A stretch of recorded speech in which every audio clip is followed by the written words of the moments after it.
Bonjour et bienvenue à tous sur la chaîne Le Livre des Ordarios. Et oui, ça fait 2 semaines que nous nous sommes quittés et donc je reviens parmi vous. Voilà. Pour 3 nouvelles histoires, comme je vous l'avais dit, pour me faire pardonner, parce que normalement ça devait être le 10, mais voilà, je vous ai expliqué d'ailleurs dans l'onglet communauté. En parlant de l'onglet communauté, il y a un sondage qui est présent pour savoir quel genre d'histoire vous préférez faire.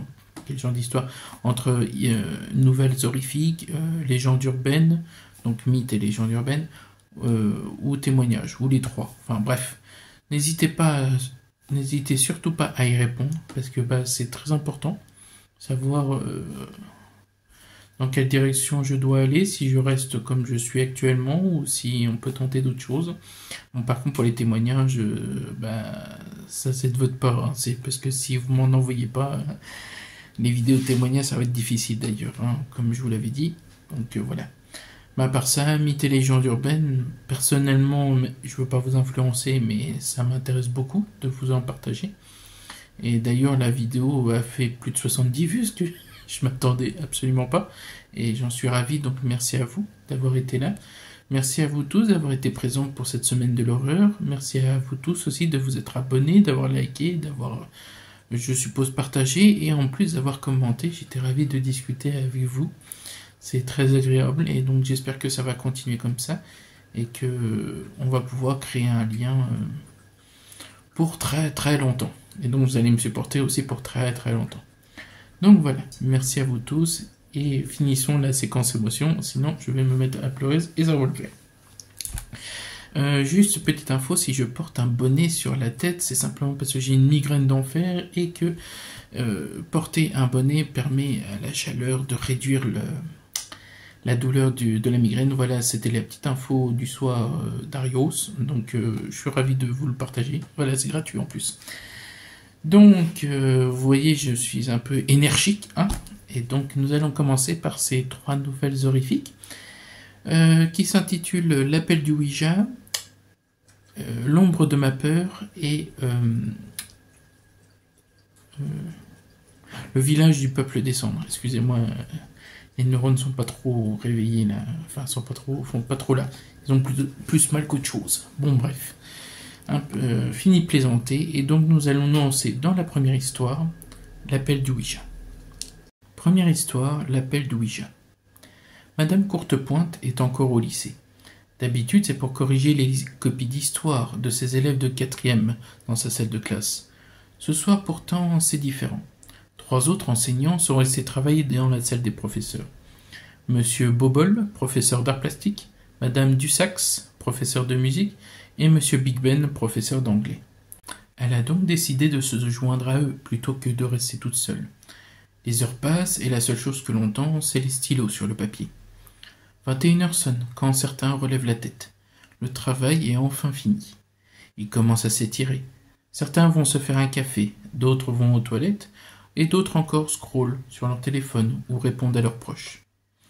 Quand tous sont revenus et leurs différentes occupations terminées, ils conversent de choses et d'autres sur les élèves, leurs avis sur ceux de leur classe, les appréciations, les retours négatifs.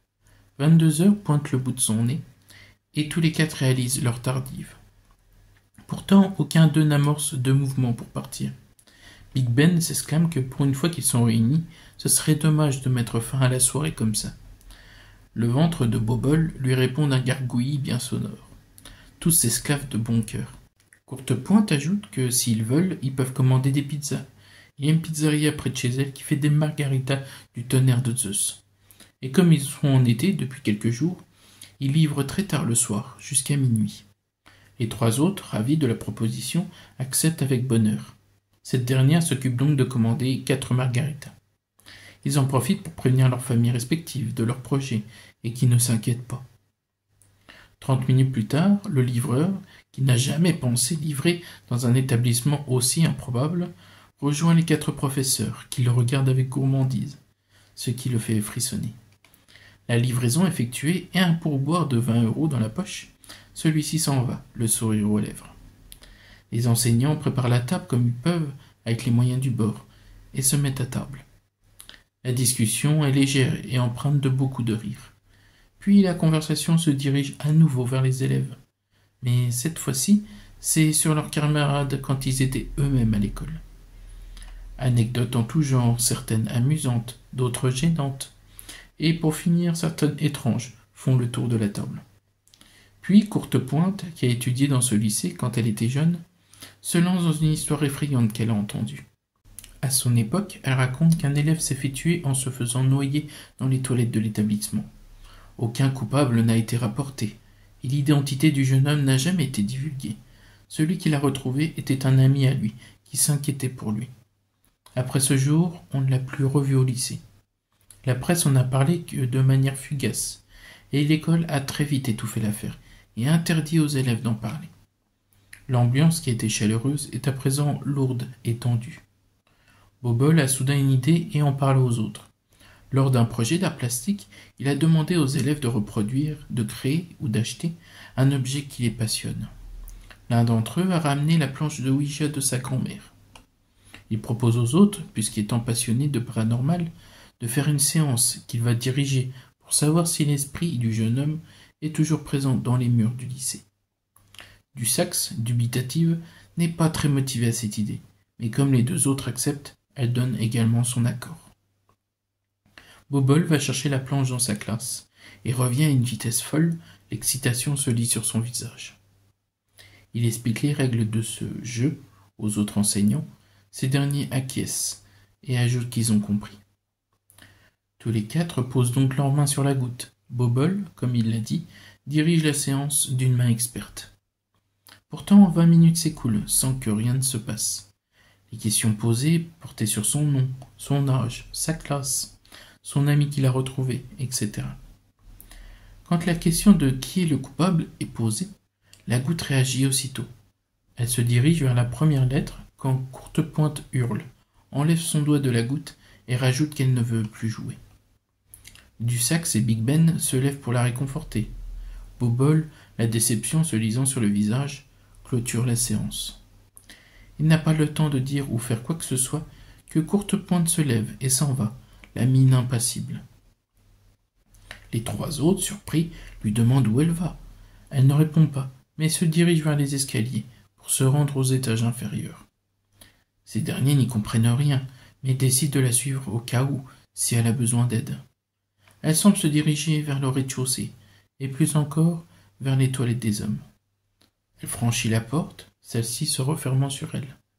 Bobble, Dussac et Big Ben lèvent les sourcils bien haut, par ce comportement plus qu'étrange, mais décident tout de même de pénétrer dans les toilettes. Ils la retrouvent devant l'un des cabinets, la main tenant la porte de ce dernier. Il lui demande si elle va bien. Elle se retourne vers eux et il leur dit que oui. Son ton est neutre et son regard est vide. Elle rajoute que c'est dans ce toilette que cela s'est passé. Ils n'ont pas le temps de dire quoi que ce soit, que la porte se referme avec violence sur le nez de Courtepointe. Celle-ci, propulsée par le coup de l'impact, percute l'un des lavabos. Elle semble reprendre ses esprits. Elle leur demande ce qu'ils font là. Ils lui répondent que c'est elle qui les a amenés ici. Big Ben semble attiré par quelque chose. Il regarde le miroir. Les trois autres, intrigués, font de même. Le miroir ressemble à une télé, mais du point de vue de quelqu'un. Un jeune homme est devant la personne. Il prononce un nom et lui dit que ce ne sera pas possible de sortir avec elle, qu'il l'adore, mais qu'il est gai. La personne fonce rapidement sur le jeune homme et lui fracasse la tête sur la porte du toilette. Puis elle l'ouvre et enfonce la tête du jeune homme dans le toilette. Ce dernier se débat pendant un temps qui leur semble si long, avant que son corps retombe, inerte. Un autre souvenir le remplace. Une femme et un homme regardent la personne et lui dit qu'elle n'a pas à s'en faire. En tant que politiciens, ils feront tout pour étouffer l'affaire et la protéger. L'image disparaît, mais de l'abus la remplace. Une phrase est tracée sur la paroi du miroir. « C'est toi, Courtepointe, meurtrière !» Paniqués par les événements et la révélation, les trois enseignants prennent leurs jambes à leur cou, laissant Courtepointe dans l'épreuve de sa culpabilité. 2 semaines ont passé depuis cette soirée horrible. Courtepointe revient travailler tous les jours, comme si de rien n'était. Bobble, Dussac et Big Ben, quant à eux, l'évitent comme la peste, sachant à présent que leur collègue est une meurtrière. Histoire numéro 2. La ville du peuple des cendres. Dans le village de Brastan, la vie est calme et paisible. À peine 1000 habitants. Tout le monde se connaît, les vieux côtoient les jeunes le plus naturellement du monde. Cependant, dans le cimetière de Brastan, aucune tombe n'est visible. À la place, un immense jardin du souvenir rempli de milliers d'urnes. Car on ne retrouve jamais de cadavres dans ce petit village. Mais on retrouve à la place les cendres de la personne dans son lit. Les draps et le matelas sont un peu roussis, mais rien qui puisse expliquer un départ de flamme. Pas de traces de combustible sur les défunts, ou aux alentours non plus. Et cela dure depuis des siècles, depuis aussi longtemps que peuvent se souvenir les gens et les archives de la ville. Henrietta, 89 ans, a toujours vécu dans ce village, sans jamais le quitter une seule fois. Elle se souvient de la première fois où elle a été témoin de la disparition d'un corps, par des flammes qui ne brûlent rien d'autre que la chair et les os. Elle s'en souvient même très bien. Comment l'oublier? Il était si petit, il n'avait que 6 ans. Il était pourtant en excellente santé. Ce matin-là, la joie envahit Henrietta. Elle fête ses 11 ans. Elle se lève pour aller réveiller Léonard, comme tous les matins à 7 heures précisément. Elle pousse la lourde porte en bois sombre et s'engage dans le long couloir. Elle n'a pas besoin d'aller bien loin. La chambre de Léonard est la deuxième porte à droite. Arrivée devant, elle entame sur la porte le code secret qu'ils avaient tous les deux mis au point. Comme ça, pas besoin de hurler et réveiller toute la maison. Ses parents et ses 2 grands frères ne seraient pas enchantés du tout. Le code effectué, elle pousse la porte qui grince de son bruit, devenu si familier à la jeune fille. Elle pointe son regard vers le lit, pousse un hoquet de surprise, avant de hurler à plein poumon. Des flammes d'une couleur dorée ont pris possession du lit. Elle s'approche rapidement, prend le verre d'eau sur la table de chevet et le balance avec force vers le brasier. L'eau s'évapore avant de toucher les flammes. Étonnée, Henrietta se rapproche. Elle ne perçoit ni chaleur ni odeur et ne voit aucune fumée envahir la pièce. Elle se retourne pour trouver quelque chose qui va lui permettre de l'aider à éteindre les flammes. Elle n'a fait qu'un pas, qu'un souffle puissant se fait ressentir dans son dos. Elle se retourne une nouvelle fois. Elle ne peut que constater l'évidence. Un tas de cendres, qui ne fume pas non plus, trône sur le lit. Elle a l'impression que cela dessine une petite silhouette. Elle tombe à genoux en hurlant tout son désespoir au monde. Ses parents et frères arrivent enfin. Eux par contre ne crient pas et ne hurlent pas. La seule action qu'ils entreprennent est de rejoindre Henrietta et de la consoler. Celle-ci finit par s'évanouir sous le choc. La cérémonie a eu lieu 1 semaine plus tard. Les funérailles n'ont duré qu'1 heure. Puis l'urne de Léonard est partie rejoindre celle de leurs proches. C'est comme cela à Brastan. On ne s'éternise pas dans la cérémonie d'usage. Pour Henrietta, la perte de ses proches ne s'est pas arrêtée là. Ses parents sont partis rejoindre Léonard 20 ans après. Déjà sa maman, puis 1 an plus tard, son papa. À l'âge de 75 et 77 ans, elle perd ses 2 autres frères. Tous les 4 partis de la même manière que Léonard. Comme tout le monde à Brastan en fait. Elle a fini par apprendre la raison de ce phénomène de la bouche de ses parents peu de temps avant leur décès. À l'annonce de la nouvelle, elle n'a rien dit au début. Puis, après 1 minute de silence, elle leur a répondu qu'elle comprend et que c'est la vie. Après tout, chaque ville et village ont toutes et tous leur propre histoire et légende. Pourquoi pas Brastan? Henrietta, un matin, sent un changement notable dans son corps. Elle sent qu'elle a chaud et que ses poumons piquent. Elle sourit, elle est heureuse. L'année qui suit, elle se remémore cette histoire fabuleuse que leurs parents ont bien voulu leur partager. Il y a plus de 300 ans, un homme nommé Iradiel est parti à la recherche d'une comète qui est tombée non loin du village, sur une des montagnes. Quand il est assez proche du cratère que le rocher venu d'ailleurs a causé, il s'agenouille et prie le ciel, les remercie de leur cadeau, puis fait un vœu. C'est une tradition au village. Si on trouve quelque chose qui ne vient pas de ce monde, on remercie les astres de lumière et on fait un vœu. Le souhait de Iradiel, le voici, qu'aucun habitant de Brastan n'ait à subir la moindre douleur à sa mort, et qui puisse rejoindre les astres du ciel par le même feu ardent dont bénéficie la comète. À peine a-t-il fini que le rocher venu du ciel s'inonde de lumière, se remplit de fissures sur toute sa surface, avant d'imploser. 1 millier de petits morceaux prennent leur envol, dont un percute Iradiel en plein cœur. Tous les autres, ressemblant à des étoiles irradiant de lumière blanche, partent rejoindre chaque habitant pour fusionner avec. Henrietta sourit à nouveau, expulse un dernier souffle avant de fermer les yeux. Les flammes dorées font leur apparition. Elle rejoint sa famille, devenue des membres des astres du ciel. Pour la plupart des personnes, ce phénomène est appelé une combustion spontanée. Mais les gens de Brastan savent une chose. Grâce au vœu d'Iradiel, ils sont devenus le peuple des phénix humains. Histoire numéro 3. Elle est assez courte celle-là d'ailleurs. Elle s'intitule L'ombre de ma peur. La nuit d'Halloween, Rick a fait un cauchemar. Son ombre n'est pas à ses pieds, comme d'habitude, mais devant lui. Elle s'approche à grande vitesse, tendant un bras devant elle. Il s'est réveillé en sursaut et en sueur. Depuis cette nuit, il trouve son ombre différente. Elle semble plus épaisse, plus compacte. Le pire, c'est qu'elle ne suit pas tous ses mouvements. Elle semble même lui faire des gestes, ce qui le terrifie au plus haut point. Un jour au lycée, il se rend aux toilettes. Après avoir fini ses petites affaires, il sort de la cabine et se regarde dans le miroir. Au lieu d'y voir son propre reflet, c'est son ombre qui lui fait face. Le soir, arrivé chez lui, il a un vertige et s'évanouit. À son réveil, il a du mal à comprendre ce qui lui arrive. Il se met à genoux, prêt à se relever, quand il découvre avec horreur que son ombre a disparu. Il se sent complètement exténué. Il se traîne difficilement jusqu'à sa chambre et pénètre péniblement dans son lit. Il veut s'endormir quand il s'aperçoit que son matelas est un peu sombre.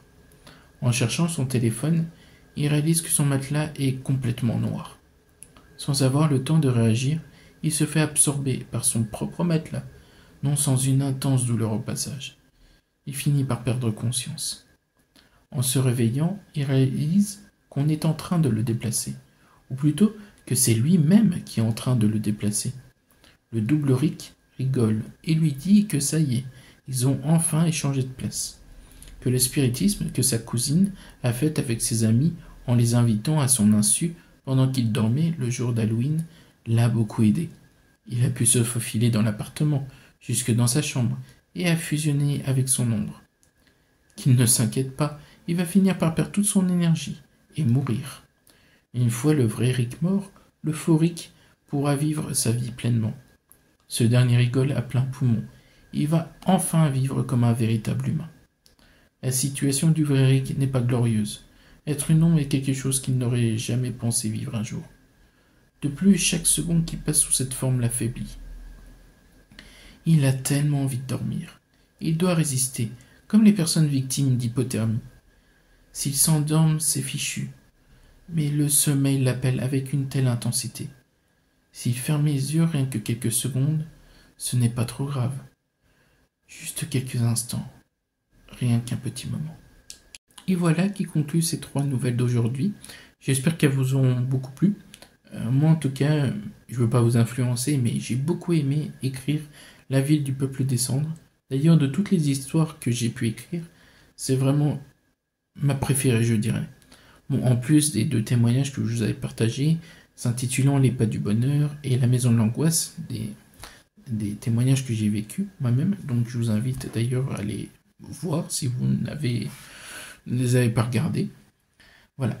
En tout cas, merci à vous d'avoir été là, d'avoir été présent. N'oubliez pas le sondage dans l'onglet communauté, c'est vraiment très important pour savoir la suite, savoir si vous êtes vraiment enchanté que je puisse faire des mythes et légendes ou autres. Et bon, après pour les témoignages, comme je vous l'ai dit, je vais pas les inventer, c'est pas le but. Je pourrais, mais il faudrait que vous me disiez que je peux inventer des témoignages rien que pour vous faire plaisir. Après, je sais pas si ça aurait vraiment grand intérêt. Bon, en tout cas, je sais que 2 d'entre vous m'ont déjà fait des retours et j'en suis ravi. Donc, n'hésitez pas à aller répondre à ce sondage. On va pas faire une outro trop longue. Donc, merci encore à vous. Passez une bonne soirée. La prochaine vidéo sera la semaine prochaine. Et puis voilà. Bonne soirée à tous. Bye. Bisous.